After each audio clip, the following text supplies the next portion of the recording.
Fyodor Dostoevsky didn't just write about the human condition, he bled it. From the opening lines of Notes from Underground, his voice is raw and unflinching. I am a sick man. I am a spiteful man. These aren't just words. They're a verdict. A life condemned to wrestle with freedom, faith, and the terrifying abyss of the self. After enduring a mock execution and a harrowing exile in Siberia, Dostoevsky emerged not broken, but reborn, with the conviction that no ideology, no political dream, no rational system could save mankind from its own depths. What he discovered in that furnace of suffering was this: evil is not an error in society. It is embedded in the soul. There are no final judges, he declared, except God himself. His novels are not stories. They are maps of the fractured psyche, haunted by conscience, intoxicated by freedom, and tormented by the silence of God. Freedom as a double-edged blade. In Dostoevsky's universe, freedom is not a gift. It is a curse dressed in divine clothing. He tears apart the illusion that human beings are simply logical, programmable beings. In Notes from Underground, the narrator mocks the belief that people can be predicted like math problems. 2 + 2 = 4, he scoffs, as if free will meant that. Real freedom for Dostoevsky means breaking the rules, not out of necessity, but because the soul demands it. Freedom is rebellion. To be human is to revolt.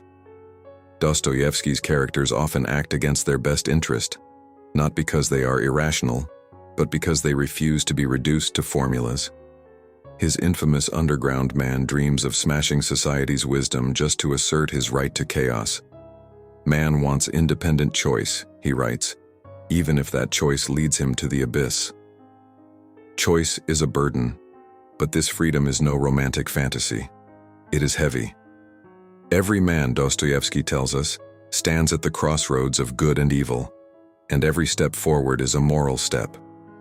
Quoting scholar Reinhard Lauth, this freedom is both joy and agony, a privilege and a wound. The weak collapse under its weight. They hide in ideologies and institutions, anything to escape the terrifying responsibility of personal conscience. Dostoevsky's characters are not automatons in the machine of reason. They are storms of contradictions. His underground man concedes, reason is a fine thing, but will is the whole of life. Reason can guide, but it cannot command.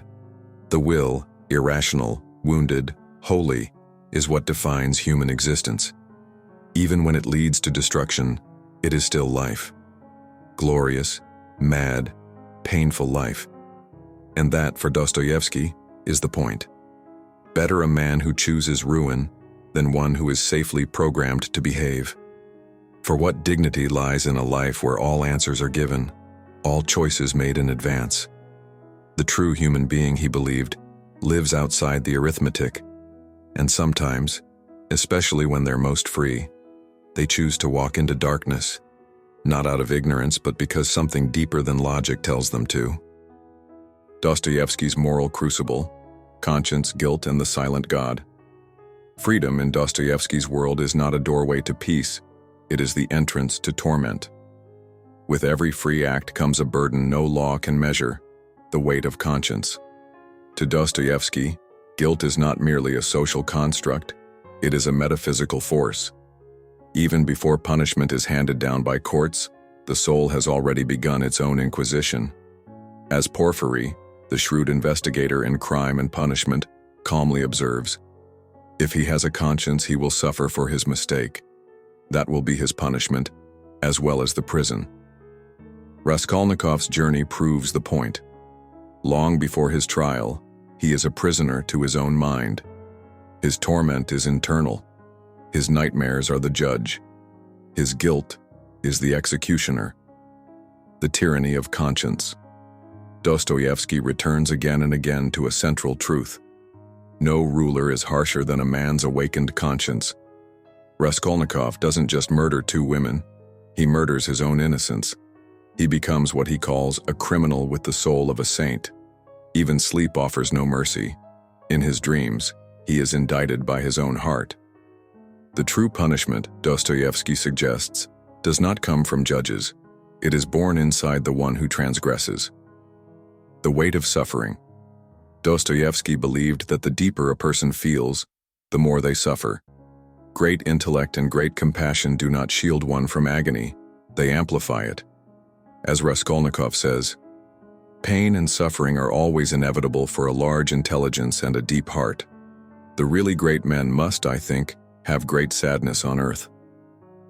For Dostoevsky, suffering is not merely the price of crime, it is the crucible of the soul's transformation. And in a dark twist, he shows that guilt can become a kind of addiction. Some characters prefer pain over peace. When happiness is logically available, they still turn toward suffering. Why? Because in a world full of lies, guilt feels like the last honest truth. It grounds them. Even in anguish, it feels real. Faith, guilt, and the divine silence. The torment of conscience doesn't just end in guilt. It leads to a desperate yearning for redemption. But Dostoevsky's vision of the divine is not simple or soothing. His characters cry out to God, and often receive only silence. Nowhere is this more profound than in the brothers Karamazov. The gentle Alyosha embodies self-sacrificing love. His brother Ivan, however, erupts in spiritual rebellion. He demands to know how a just God can allow children to suffer. In anguish, he says, "I respectfully return my ticket." He rejects heaven itself if it requires the blood of the innocent. The paradox of conscience. Dostoevsky exposes a brutal paradox. Nothing is more seductive for man than his freedom of conscience, but nothing is a greater cause of suffering. The same conscience that makes man noble also crushes him. It demands moral greatness, but offers no peace. Faith becomes both light and torment, salvation and wound. The silent answer. In the haunting Grand Inquisitor chapter, Christ stands before his accuser and says nothing. No arguments, no justification, only a silent kiss. This, Dostoevsky says, is the only divine response. Love, not logic. God does not explain evil. He embraces it. The silence is not absence, it is mystery. And in that silence, the soul must decide what it believes. Sonia, the prostitute in Crime and Punishment, whispers a plea to Raskolnikov. Kiss the cross, don't have doubt. Her faith is forged in agony. She clings to it not because it answers her pain, but because it survives it. Dostoevsky offers no easy redemption, no comforting theology. His God is silent, his path is steep, but his message is clear. In the absence of certainty, true faith is the courage to hope, to walk toward the cross, even when heaven says nothing. Fyodor Dostoevsky and the Inner War, a journey through shadows. At the core of Dostoevsky's entire vision lies a haunting truth. The human soul is never whole. It is fractured, divided, torn between reason and chaos, faith and rebellion, light and the darkest of instincts. His world is one of conflicting voices, clashing truths, and internal paradoxes that refuse to be resolved. The split within. In every one of his great works, Dostoevsky crafts characters who are not merely flawed but torn in two.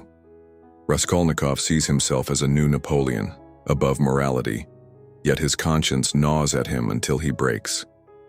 Ivan Karamazov demands a moral universe but burns with inner fury at the price of salvation. The underground man mocks himself as a wicked man, yet still clings to the last traces of agency and pride. They are not hypocrites. They are mirrors of us all, trying to live between truth and delusion. The landscape of the soul. Lev Shestov captured it perfectly. Dostoevsky's thoughts wandered through the wilderness of his own soul. His novels are not moral lessons, they are inner topographies, where guiltless sinners and tortured innocents walk the same path. In Dostoevsky's world, the greatest battle is not between good and evil, but within the individual. No man is only one thing. Every soul carries the whisper of grace, and the scream of despair. A theology of pain and contradiction. Dostoevsky never preaches in essays. His philosophy is drenched in blood, suffering, and raw confessions. His belief system is not clean or comforting. It is forged in torment. He taught that love is the highest law, but a love that often arrives through pain. That conscience is not a guide but a trial. That freedom, without a moral anchor, becomes unbearable. That man, even when he curses God, still longs for redemption. His writing bleeds with vivid contradiction. A man might cry out for peace, and yet sabotage it. A heart may yearn for salvation, but also find comfort in sin. Through Raskolnikov's breakdown, Ivan's fury, Alyosha's quiet tears, and Sonia's devotion, Dostoevsky weaves a paradox. That to truly live, one must face suffering without flinching. He is not interested in solutions. He is interested in truth, no matter how uncomfortable it feels. Dostoevsky's hard-won convictions. These are the truths Dostoevsky returns to again and again. Evil resides within. No social system or reform can cleanse the darkness that lurks inside the human soul. Even the most enlightened man can fall into cruelty. Freedom is sacred and dangerous. Man would rather destroy himself than be told what to do. Freedom is divine, but it is also a burden. The soul is a courtroom. Conscience does not sleep. It punishes without chains. True guilt is not external. It lives in the sleepless heart. Suffering is necessary. Great minds, deep souls, these must walk through fire. Pain is not accidental. It is the forge that burns away illusions and awakens compassion. God often remains silent. When faced with horror, Dostoevsky does not offer neat answers. In the place of logic, he offers the silent kiss of Christ, the embrace that speaks louder than explanations. We are all divided. The soul is a battlefield. No one escapes the war. The wise do not deny it. They learn to navigate it, wounded and awake. To Dostoevsky, the essence of being human is contradiction itself. To be free is to suffer. To feel is to break. To love is to risk devastation. He never gives us a final answer. Instead, he asks that we stay in the question, that we endure the darkness, that we find faith not in certainty, but in the act of continuing despite the silence. So here finally is where we arrive, not at a moral victory, not at peace, but at a terrible, beautiful truth. You are free, frighteningly free, free to kneel, free to deceive, free to love, or to name the abyss your home. And evil? It does not knock down your door. It waits for the moment you say, I owe nothing to anyone. I am above guilt. I am entitled. That's where it begins.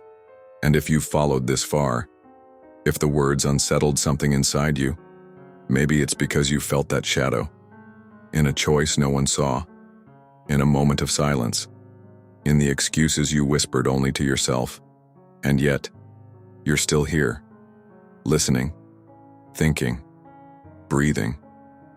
That means one thing. Part of you still resists. Part of you still believes. So let the storm inside you rage. Let the pain shake you. Let the conscience roar. Because in that storm, in that sacred fracture, you are most alive. And if redemption exists, it will not come clean. It will not come easy. It will come in that one moment of courage, when you finally say, yes, there is a shadow inside me, but it does not own me. This was Tiptop Tidbits. If your soul trembled, let it.